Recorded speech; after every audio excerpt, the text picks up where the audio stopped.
Selamat siang semuanya. Kita akan lanjutkan membahas aset tetap. Kali ini kita akan mendiskusikan tentang revaluasi dan impairment aset tetap. Ya, impairment itu artinya penurunan nilai ya. Nah, kita akan lihat dari awal ya mengenai pengukuran aset. Menurut PSAK, standar akuntansi, aset tetap yang memenuhi kualifikasi diakui sebagai aset tetap pada awalnya harus diukur sebesar biaya perolehan, ya sebesar harga beli, sebesar uang yang dikeluarkan untuk memperoleh aset tersebut. Nah, dulu dikenal dengan istilah harga perolehan atau cost. Nah, sekarang standar akuntansi menggunakan istilah biaya perolehan, sama gitu ya. Nah, biaya perolehan itu ya mencakup biaya yang dapat diatribusikan secara langsung. Diatribusikan itu artinya dilekatkan, dihubungkan dengan aset yang diperoleh. Termasuk di dalamnya kalau ada biaya pembongkaran, pemindahan aset tetap, dan restorasi lokasi aset. Restorasi artinya perbaikan ya.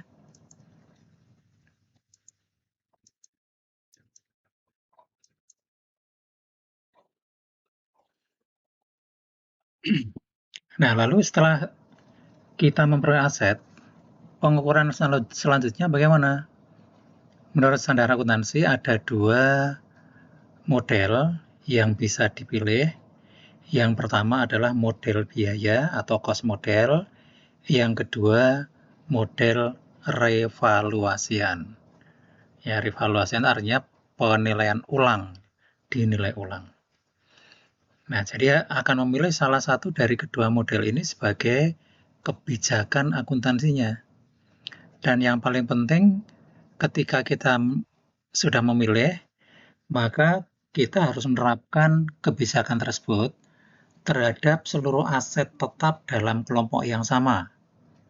Ya, misalnya kelompok bangunan, ya, itu semua kelompok bangunan harus menggunakan model yang sama. Nah, kemudian kita lihat penjelasan berikutnya ya. Pelaporannya atau pencatatannya bagaimana? Kalau kita menggunakan cost model, maka aset tetap akan dicatat dan dilaporkan sebesar biaya perolehan ya, atau harga perolehan dikurangi akumulasi penyusutan dan akumulasi rugi penurunan nilai aset. Nah, jadi pernah saya sampaikan juga bahwa untuk saat ini itu aset bisa turun nilainya karena dua sebab. Pertama karena digunakan, itu namanya penyusutan. Yang kedua karena kemampuan aset itu untuk menghasilkan cash flow di masa mendatang itu turun. Nah, itu yang kita kenal sebagai impairment. Kalau dulu hanya satu, sekarang standar yang baru itu mengatur dua jenis penurunan. Nah, kemudian bagaimana kalau digunakan revaluasian model revaluasian ya. Nah, aset nanti akan dicatat dan dilaporkan sebesar jumlah revaluasian, yaitu nilai wajar pada tanggal revaluasi dikurangi akumulasi penyusutan dan akumulasi rugi penurunan nilai yang terjadi setelah tanggal revaluasi. Ya, itu cara mencatat dan melaporkan.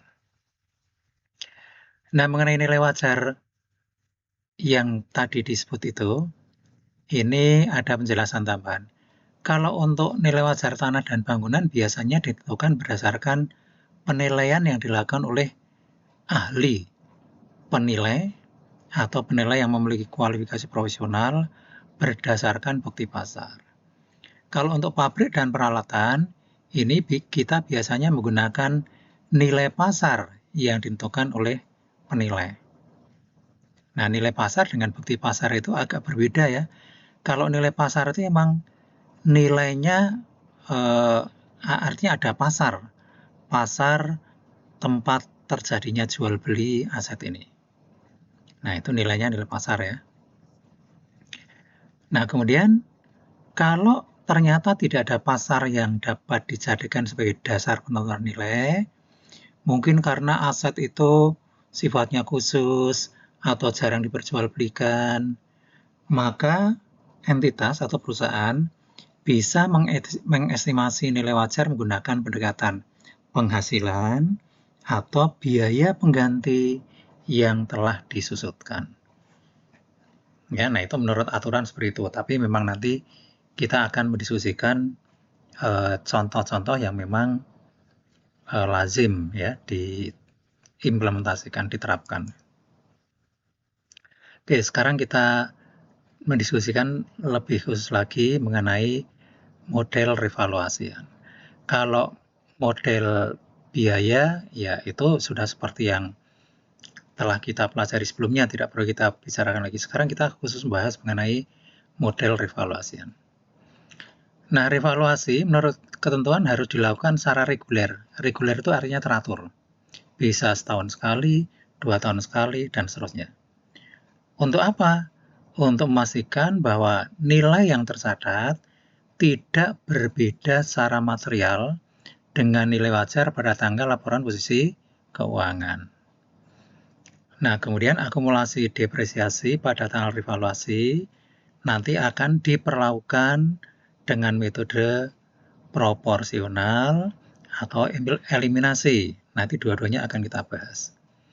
Nah, kalau kita menggunakan metode proporsional, maka nilai akumulasi depresiasi dan harga perolehan akan dinaikkan secara proporsional, sehingga nilai bersih aset sama dengan nilai revaluasi. Ya. Nah, secara proporsional itu maksudnya seperti apa?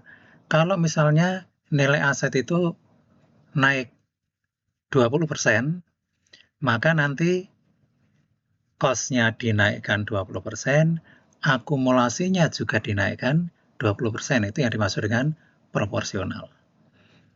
Nah, kemudian kalau kita menggunakan metode eliminasi artinya penghapusan ya. Nilai akumulasi depresiasi ya, itu ditutup, dieliminasi. Ya, jadi seolah-olah kita punya aset baru. Ya, aset baru nilainya berapa? Ya, nilainya sebesar nilai wajar saat itu. Jadi nilai akumulasi depresiasi nanti ditutup atau didebit ya. Nah, kemudian aset dinaikkan menjadi nilai revaluasi. Jadi seolah-olah di sini kita aset lama itu kita tiadakan, lalu kita punya aset baru. Gitu. Nah, sekarang coba kita lihat contoh yang pertama. Ini contoh untuk aset yang didepresiasi menggunakan metode eliminasi. Misalnya pada tanggal 2 Januari, perusahaan membeli peralatan seharga 500.000. Peralatan ini memiliki umur 5 tahun dan didepresiasi menggunakan metode garis lurus dengan nilai residu 0. Berarti depresiasi per tahun adalah 100.000.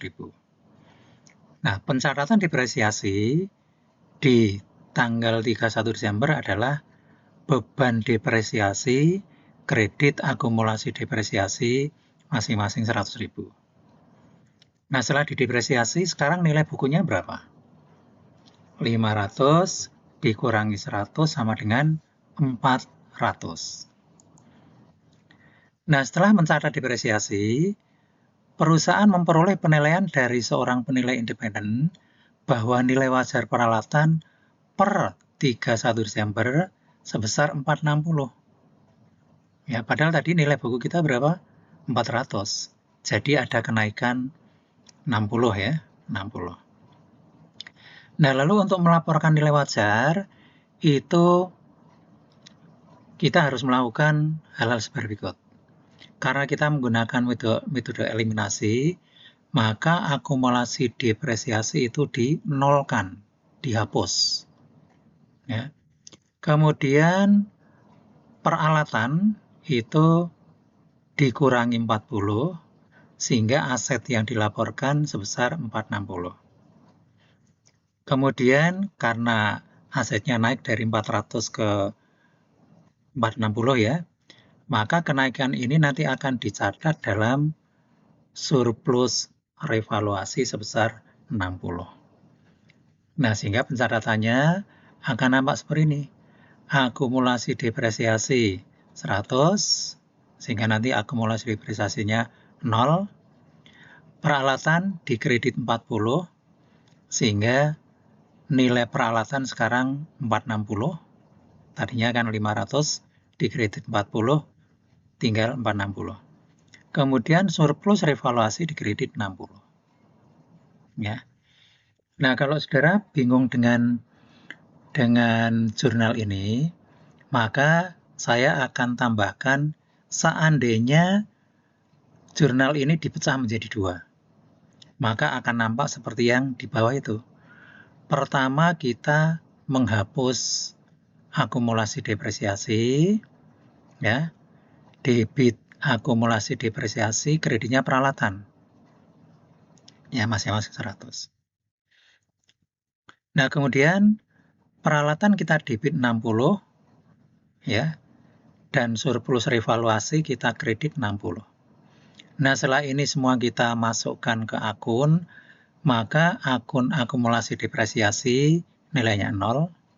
Peralatan tadinya debit 500, dikredit 100, ya masih 400, didebit lagi 60 menjadi 460 sama dengan nilai revaluasi.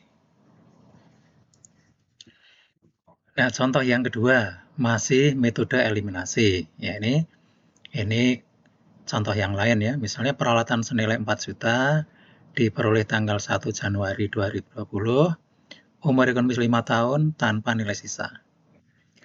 Tanggal 31 Desember nilai wajar aset 4.800.000. Nah, tanggal 1 Januari ketika membeli aset ya debit aset tetap, kredit kas.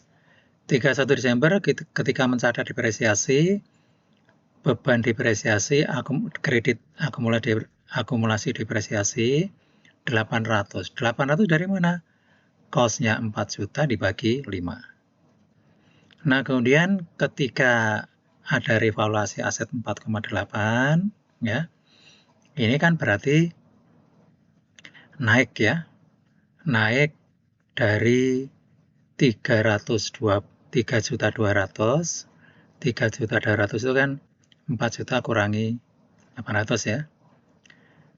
Naik 3 juta naik 1,6 ya, 4,8 kurangi 1,2, maka kita akan mendebit aset tetap ya, kreditnya surplus revaluasi ya.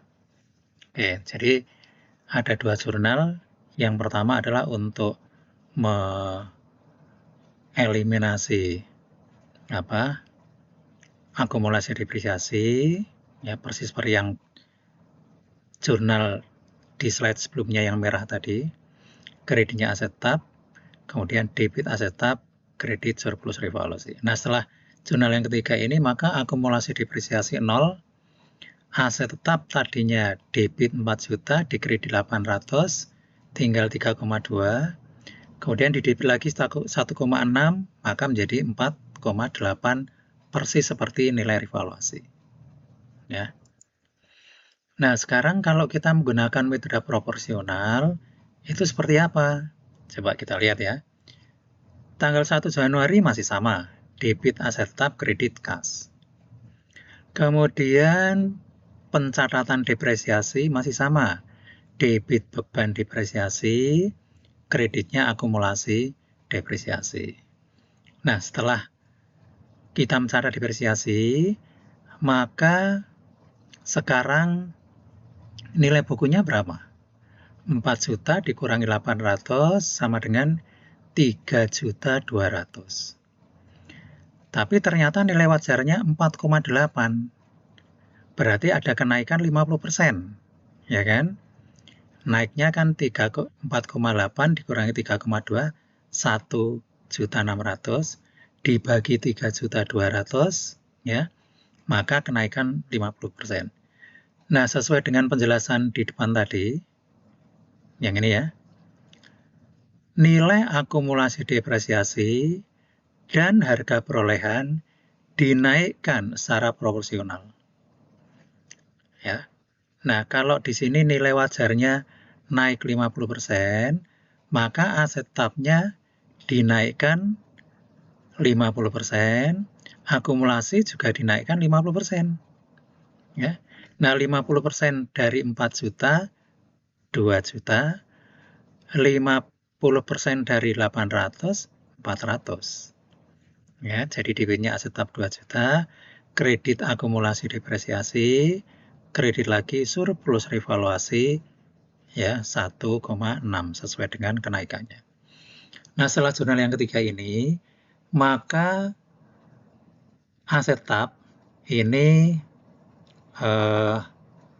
cost-nya ya dilaporkan sebesar 6 juta, ya kan? 4 tambah 2, 6.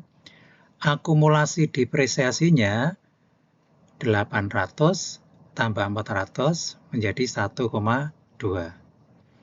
Cost-nya 6 juta, akumulasinya 1,2, maka nilai bukunya 6 juta kurangi 1,2 sama dengan 4,8. Persis seperti nilai wajar aset ini. Ya. Oke. Nah, kemudian ini penjelasan tambahan tentang model revaluasi ya. Saya tidak akan jelaskan satu persatu karena ini memang agak kompleks. Kemudian ini juga ya. Kita akan masuk saja ke contoh berikutnya. Misalnya begini, ya. Aset tetap dengan biaya perolehan 6 juta, akumulasi penyusutan 3,3. Dilakukan revaluasi dan menghasilkan nilai 3,9. Ya, kita lihat dulu, ya. 6 juta akumulasi 3,3 berarti nilai bukunya berapa? 6 juta kurangi 3,3 sama dengan 2.700.000. Nah, sekarang nilai wajarnya 3,9. Berarti ada kenaikan 3,9 dikurangi 2.700.000 sama dengan 1.200.000. Nah, lalu kalau kita menggunakan model eliminasi, ya, jurnal yang kita catat, ya, kita menghapus akumulasi depresiasi seperti tadi. Debit akumulasi depresiasi 3,3 kredit aset tab. Kemudian kita mencatat kenaikan aset tab-nya, ya, naik 1,2, debit aset tab, kredit surplus revaluasi. Ya. Nah, sehingga setelah jurnal ini nanti akumulasi depresiasi 0, aset tab debit 6, di kredit 3 ya menjadi 2,7, di debit 1,2 menjadi 3,9. Nah, sekarang contohnya masih sama tapi ada sedikit tambahan begini. Sebelumnya, jadi sebelum direvaluasi menjadi 3,9, perusahaan pernah merevaluasi dan ada penurunan 400. Ya. Nah, yang 400 ini dulu dicatat sebagai rugi atau surplus debit gitu ya. Nah, sekarang dipulihkan kerugiannya ini. Karena dipulihkan ini nanti akan dicatat sebagai keuntungan revaluasi atau gain gitu ya. Nah, jurnal yang pertama masih sama, yaitu mengeliminasi akumulasi depresiasi. Kemudian jurnal yang kedua, ini adalah untuk mencatat revaluasi. Debit aset tab ya naik 1,2. Angkanya sama seperti tadi ya. Kemudian keuntungan revaluasi ini untuk memulihkan kerugian yang dicatat sebelumnya 400. Kemudian surplus revaluasi ini hanya 800 bukan 1,2. Ya. Oke. Contoh berikutnya. Nah, ini agak berubah ya. Aset dengan biaya perolehan 6 juta telah disusut 3,3, kemudian direvaluasi menghasilkan nilai 2 juta. Nah, berarti ada penurunan ya. 6 juta disusun 3,3 berarti nilai bukunya masih 2,7. Ternyata setelah direvaluasi nilainya hanya 2 juta, jadi turun. Nah, jurnalnya bagaimana? Kalau turun, jurnal yang pertama sama untuk mengeliminasi akumulasi depresiasi. Nah, jurnal yang kedua untuk mencatat penurunan ya aset tetapnya dikredit, debitnya adalah rugi revaluasi. Nah, kasus yang berikutnya, kelanjutan yang ini ya. Direvaluasi menghasilkan 2 juta, tapi sebelumnya pernah direvaluasi dengan surplus 400. Ya. Karena sebelumnya kita sudah mengakui rugi kita mengakui keuntungan 400 ya. Maka sekarang kalau jurnal pertama sama, jurnal kedua kita hanya mengakui rugi sebesar 700 dikurangi 400. Ya. Jadi rugi revaluasinya 300, kemudian surplus revaluasi yang pernah kita akui sebelumnya itu dibatalkan, di debit. Ya. Nah, aset tetap dikredit sebesar 700. Oke, sekarang ini contoh lagi ya supaya lebih ini ya.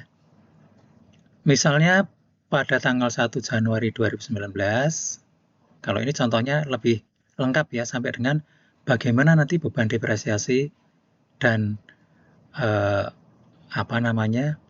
pengakuan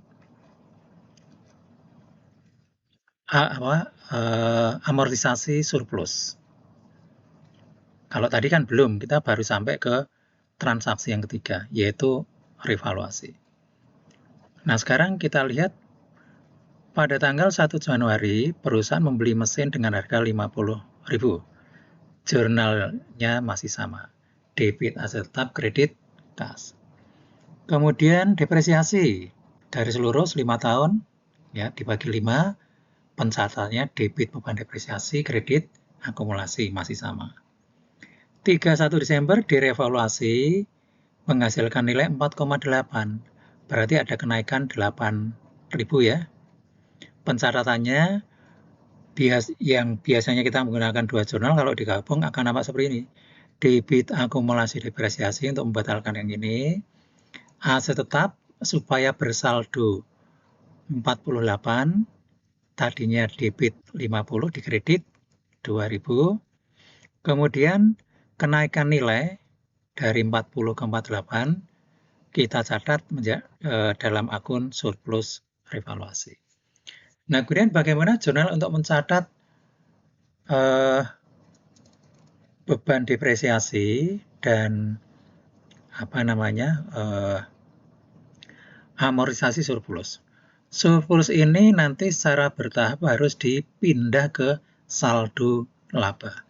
Nah, saldo laba itu adalah nama lain dari laba ditahan. Ya. Nah, karena sisa umurnya masih 4 tahun, sementara sekarang nilai asetnya 48, dibagi 4, maka per tahun akan didepresiasi 12 juta. Kemudian surplus revaluasi, tadinya 8 juta, umurnya 4 tahun, akan diamortisasi per tahun 8 juta dibagi 4 sama dengan 2. Jurnalnya debit surplus revaluasi, kreditnya saldo laba atau laba ditahan. Ya. Oke. Nah, bagaimana revaluasi untuk aset yang tidak didepresiasi? Kalau untuk aset yang tidak didepresiasi ini lebih simpel, ya. Lebih simpel karena kita tidak ada urusannya dengan akumulasi depresiasi. Oke, kita lihat misalnya tanggal 5 Januari, perusahaan membeli tanah dengan harga 1 miliar. Perusahaan memilih menggunakan model revaluasi untuk tanah pasca perolehan. Tanggal 31 Desember, tanah ini memiliki nilai wajar 1.200.000.000, jadi ada kenaikan. Nah, mencatatnya ya simpel aja, debit tanah karena emang naik, kreditnya surplus revaluasi. Nah, bagaimana kalau turun? Ya, turun tinggal dibalik, ya. Debit surplus revaluasi, kreditnya tanah. Jadi lebih simpel karena tidak ada akumulasi depresiasi, tidak ada nilai buku, dan seterusnya. Nah, sekarang yang berikutnya kita akan membahas mengenai impairment atau penurunan nilai. Sebagaimana tadi sudah saya singgung bahwa standar akuntansi yang baru itu mengakui penurunan aset karena dua hal. Satu, karena dipakai, itu yang disebut dengan depresiasi. Kedua, kemampuan untuk menghasilkan kas di masa mendatang turun. Nah, itu yang disebut dengan impairment. Oke. Nah, oleh karena itu, setiap tahun perusahaan harus melakukan uji impairment dengan menggunakan pola seperti ini. Ini membacanya malah dari bawah ini, ya, dari bawah. Pertama kita menghitung nilai wajar dikurangi dengan cost untuk menjual. Ya, nilai wajar dikurangi cost untuk menjual. Kemudian kita juga harus menentukan nilai pemakaian. Ya. Nah, kedua nilai ini nanti dibandingkan, dipilih yang tertinggi. Nah, yang tertinggi yang terpilih nanti disebut dengan nilai pemulihan atau recoverable amount. Nah, nilai pemulihan ini nanti akan dibandingkan dengan nilai buku.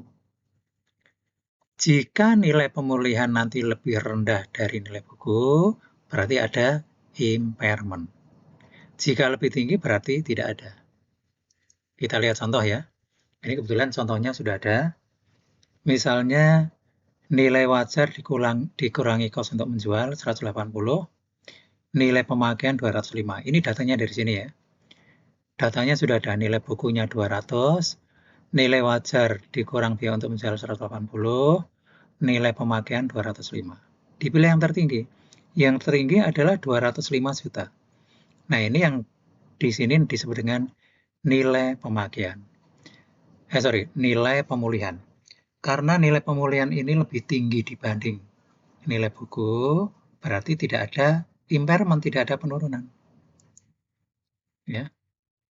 Nah, jika value in use atau nilai pemakaian 175, maka sekarang recoverable amount atau nilai pemulihan kita pilih tertinggi 180.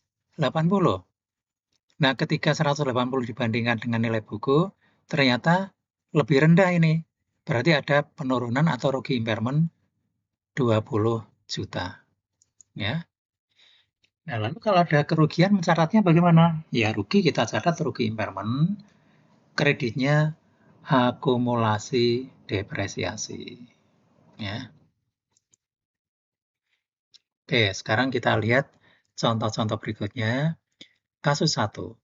Misalnya pada tanggal 31 Desember, perusahaan memiliki peralatan dengan kos 26 juta, akumulasi depresiasi 12 juta, sehingga nilai bukunya 14 juta.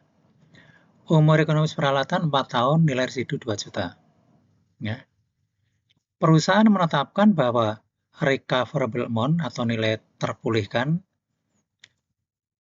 aset per 31 Desember 2016 adalah 11 juta. Sisa umur ekonomis 2 tahun. Ya. Nah, kita lihat di sini nilai bukunya 14 juta. Kemudian nilai terpulihkan, ya, nilai terpulihkan yang ini tidak diketahui, ini juga tidak diketahui, langsung ditahu nilai terpulihkan ya, 11 juta. Maka di sini ada penurunan, ya, ada rugi 3 juta. Kita buat jurnal yang sama. Debit rugi penurunan nilai atau rugi impairment, kreditnya akumulasi depresiasi peralatan 3 juta. Ya. Nah, sekarang di laporan posisi keuangan, Kalau tadi akumulasi depresiasinya 12 juta, ada penambahan 3 juta, sekarang menjadi 15 juta. Sehingga nilai bukunya ya 11 juta. Nah, jika setelah impairment tidak ada perubahan kebijakan akuntansi, ya, kecuali bahwa nilai residu ditetapkan secara 0, maka jurnal pada akhir tahun 2017 adalah ya tinggal mencatat. Ini kan tadi dikatakan sisa umurnya masih 2 tahun. Ya, masih 2 tahun, maka 11 juta ini kalau didepresiasi 2 tahun tinggal dibagi 2. Jadi depresiasi per tahun adalah 5,5. Ya, mencatatnya ya sama ya, debit beban depresiasi, kredit akumulasi depresiasi. Kasus 2. Misalnya sebuah perusahaan melakukan uji impairment. Mesin memiliki nilai buku 200 juta, umur ekonomis 5 tahun. Karena tidak tersedia data nilai wajar, maka penentuan nilai terpulihkan didasarkan pada nilai pemakaian atau value in use. Nah, biasanya nilai pemakaian kan sudah diketahui, tapi kali ini harus dihitung. Ya. Nah, cara menghitungnya adalah dengan menilai tunaikan arus kas dan menilai tunaikan nilai residu. Kalau misalnya diperkirakan cash flow selama 5 tahun ke depan adalah 40 juta dari penggunaan aset ini, nilai residunya 10 juta, kemudian tingkat bunga pasar 8%, maka saudara bisa menilai tunaikan arus kas total. Ya, caranya masih sama. Kalau yang 40 juta ini karena per tahun berarti kita menggunakan tabel present value of ordinary annuity. Kita ambil data pada baris kelima, 5 tahun, kolom 8% diperoleh angka ini. Nah, ini juga sama ya, tapi ini single sum. Ya, single sum tabel 62, baris kelima, kolom 8%, ketemu angka ini. Nah, setelah kita hitung present value-nya, kita jumlahkan ketemu angka 166554200. Inilah value in use. Ya. Nah, sekarang kita lakukan uji impairment. Ya, di sini nilai wajar tidak diketahui, value in use diketahui dari perhitungan, maka angka ini yang digunakan sebagai nilai terpulihkan atau nilai pemulihan. Nilai bukunya 200, nah sehingga di sini ada rugi impairment atau rugi penurunan nilai, ya selisihnya ya 33445800. Nah, jurnal yang kita buat ya sama seperti tadi, debit rugi impairment atau rugi pemulihan nilai, kredit akumulasi depresiasi mesin. Nah, berikutnya adalah pemulihan rugi. Pada dasarnya, ya, rugi penurunan nilai ini boleh dipulihkan, ya, bisa dipulihkan. Tapi sekali lagi maksimum pemulihannya ya sebesar rugi yang pernah diakui. Kita lihat contohnya. Misalnya perusahaan membeli peralatan 1 Januari 2015 seharga 300 juta. Umur ekonomis 3 tahun, nilai residu 0. Sehingga depresiasi per tahun 100 juta. Tanggal 31 Desember, ketika nilai buku peralatan berjumlah 200 juta, karena sudah disusut 1 juta ya, perusahaan mencatat penurunan nilai sebesar 20 juta sebagai berikut. Debit rugi penurunan nilai 20 juta, kreditnya akumulasi depresiasi 20 juta suri tadi ya. Nah, setelah penurunan nilai 20 juta, maka nilai buku peralatan menjadi 180, kemudian depresiasi per tahun ya. Karena sisanya tinggal 2 tahun adalah 90 juta. Pada akhir tahun 2016, perusahaan menentukan recoverable value untuk peralatan berjumlah 96. Ya, berjumlah 96. Nah, 2016 ini kan kita sudah menyusut lagi. Tadi akhir tahun 2015 sudah menyusut. Akhir 2016 kita susut 90 sehingga nilai bukunya tinggal 90. Ternyata recoverable amount-nya, nilai terbolehkan 96 sehingga ada kenaikan 6 juta. Nah, karena kenaikan 6 juta itu masih di bawah rugi penurunan nilai, maka kita boleh mengakui pemulihan 6 juta ini secara penuh. Ya, jadi sekali lagi pemulihan rugi ini diperkenankan tapi maksimum sebesar rugi sebelumnya. Nah, pencatatannya bagaimana? Ya dibalik, kalau tadi akumulasi depresiasi di kredit, sekarang di debit. Kemudian akun lawannya apa? Akun lawannya adalah pemulihan rugi penurunan nilai. Ya, 6 juta. Oke, saya kira itu ya.